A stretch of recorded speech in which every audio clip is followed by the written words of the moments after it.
Hello and welcome to StudyIQ English. Let's look at a very interesting case study coming from Australia. We are looking at the Great Barrier Reef, one of the largest coral reef system in the whole world. What exactly has happened? A severe combination of extreme ocean temperature, global warming, a rare coral disease, a bacterial disease, has now caused damage to a special variety of coral reef known as Goniopora corals. It has happened at One Tree Reef, that is prevalent in the Great Barrier Reef of Australia. Typically, it's a very resilient and strong coral species, the Goniopora. Today, owing to high increase in water temperature, going to repeated climate change cycles, this species of coral has succumbed. About 75% of these unique corals have already died, and this is one of the most alarming climate-related mortality events for nature in the last few years. So let's take this as a case study, a grim reminder of changing marine biodiversity and marine pollution, and global change, its impact on ocean flora and fauna. Quite an important topic, GS paper 3, where we talk about ecological problems. For the UPSC, let's quickly understand few points related to this topic. So let's understand coral reef. Talking about coral reefs. Now, the Great Barrier Reef is the largest coral reef system in the whole world. It is located near the coast of Queensland in Australia. Such a massive structure that you can actually view it from the space also. It becomes one of the most salient coral features across the globe. And now it is a massive structure that is composed of about 2,900 individual reefs, 900 islands.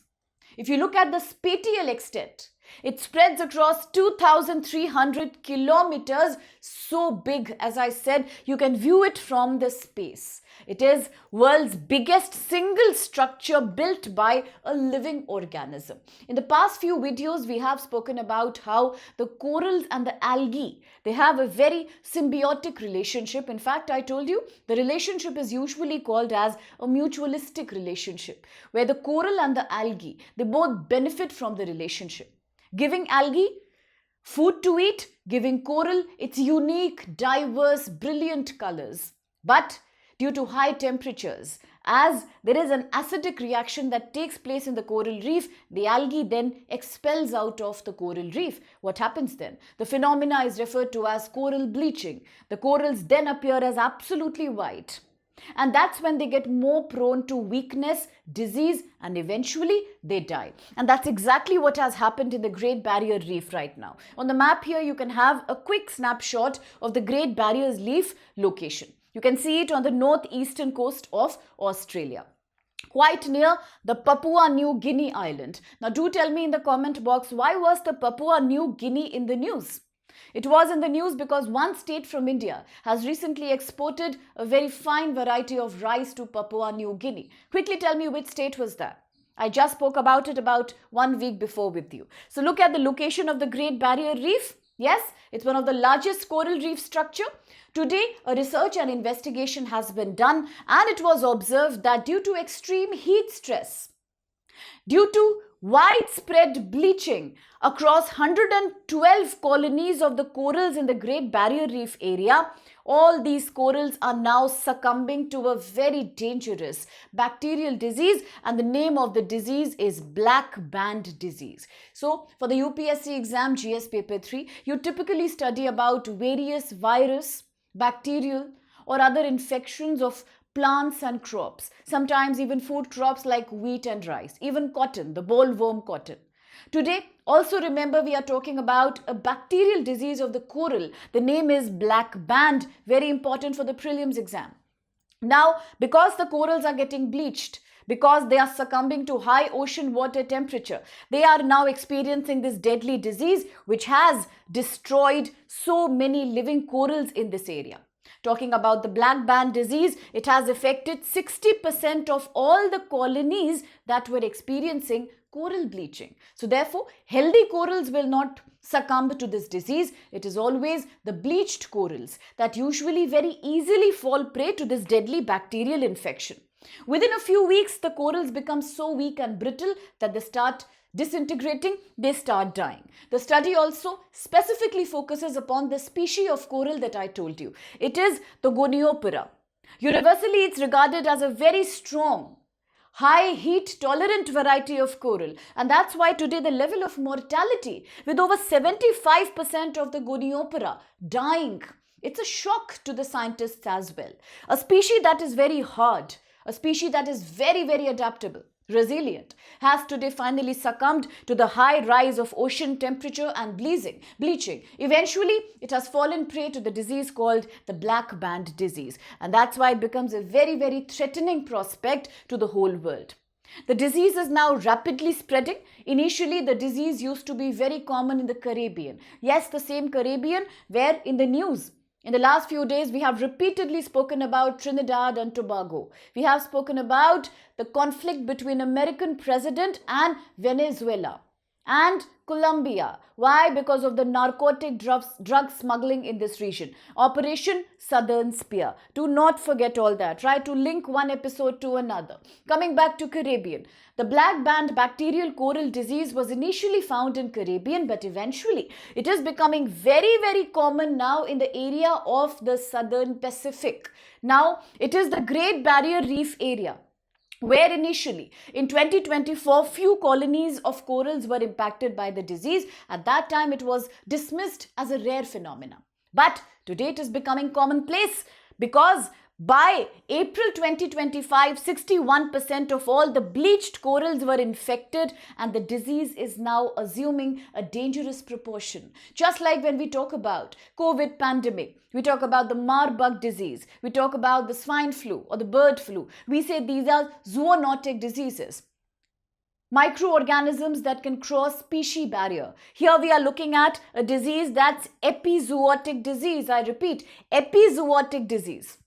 The manner in which they spread, it is extremely dangerous. Scientists are saying it can impact the remaining corals as well. And here there is a small illustration of how the coral becomes once impacted by the disease. You can see the healthy coral being completely decayed because of this bacterial infection. Now, another shocking data from the same area is that between 2023 and 2025, the temperature of the ocean water was alarming high. It increased up to more than 28 degrees Celsius for many days, like for 74 days consecutively. It was reaching up to 35 degrees Celsius. And this is the temperature in which corals usually find it difficult in this area to survive, to thrive. And that's why eventually a very strong species like the Goniopora also gave up to the black band disease. The disease appeared in 2024, spread rapidly, wiped off 60% of these corals within a period of 1 week.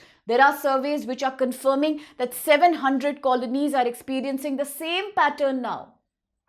It's the same chronology being repeated. A coral gets bleached, it gets the infection, eventually it dies in the face of the black band disease. So that is what is causing alarm across the whole world today. If it can happen in the Great Reef, the Great Barrier Reef, it can happen elsewhere as well. Eventually, we are living in a situation today at a time where, because of a complete change in ocean water temperature, a rise in the ocean water, plus there are many anthropogenic causes too, like fishing, mechanical bottom trawling, marine pollution of the sea. All these together contribute to rising episodes of coral bleaching, with about 84% reefs in the world today experiencing some or the other episode of bleaching in some form. Now let's understand, although corals are a very small part of the marine ecosystem, but they support many other marine species. Often people say that corals are the rainforest of the sea. You've heard this statement before. When we were talking about the COP30 summit, Belém, Brazil 25.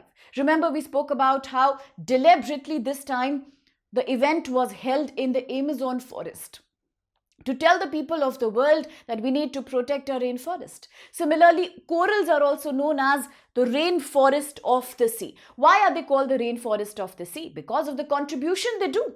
Although they cover less than 0.1% of the ocean floor, but they support 25% of all the marine species. They are the breeding grounds for so many organisms. They promote biodiversity. And what are corals? They are underwater ecosystem created by colonies of tiny organisms called as coral polyps. They are held together by a bond that's known as calcium carbonate. Usually they really grow well in warm, shallow and clear tropical waters. We have spoken about so many other examples in one of the previous videos as well. So do remember that corals are the rainforest of the sea, and today with rising climate change and global warming, they are severely under threat. Do not forget the name of the case study we did. It's the Great Barrier Reef, where about 75% of Goniopora corals are under threat today. Okay, a quick practice question. Consider the following statements regarding the recent mortality of the Goniopora corals in the One Tree Reef in the Great Barrier Reef. 1. The mortality occurred due to a combination of extreme heat-induced bleaching and unprecedented outbreak of a disease called black band disease, BBD. Second, Goniopora corals are generally very sensitive to temperature changes and usually they bleach even under mild heat stress. And the third one now, the outbreak of black band disease at the One Tree Reef in the Great Barrier was observed only in those colonies that had previously undergone bleaching. Which of these statements are valid? Quickly let me know the answer, A, B, C or D. You want more clarifications? You want another topic regarding biodiversity or ecology that fascinates you? Do let me know in the comment box and do answer the questions that I posed you. Remember, the best way to ace current affairs, the best way to ace 70% of your UPSC syllabus is by cross-linking current affairs from one to the other, by associating with maps in a very active way, and that's when you will thoroughly enjoy these topics. Now, a quick reminder for those aspirants who are writing UPSC 2027. If this is your dream, then we are ready to make it come true. Why? Because this offer here at only 12,999, that's it, gives you more than 1 year of thorough training for prelims, mains and basic interview guidance. We cover all the GS papers 1, 2, 3, 4. We do cover current affairs, news, CSAT, everything that you need, including answer writing and essay as well. Plus, we provide you heavily discounted optional of your choice. We have a huge series of optionals to choose from, even the most unique ones that you won't find anywhere. And how can you become a part of this great opportunity? By using the code SPLIVE. So type the code, join the sale today because the batch has just started, about 2 days. So you are still absolutely on time, provided you do that today. For Hindi medium, English medium, bilingual, everything is taken care of. Even if you are a working aspirant, we provide morning, evening, weekend batch. We can customize the time as per your convenience. You will have a one-on-one mentor as well. And all these same features for UPSC 2028. So join today, use code SPLIVE. Offers are lucrative. 31,999 for 16 months plus tuition. Thorough coaching, books, material, everything. So join today before it's too late. Thank you so much.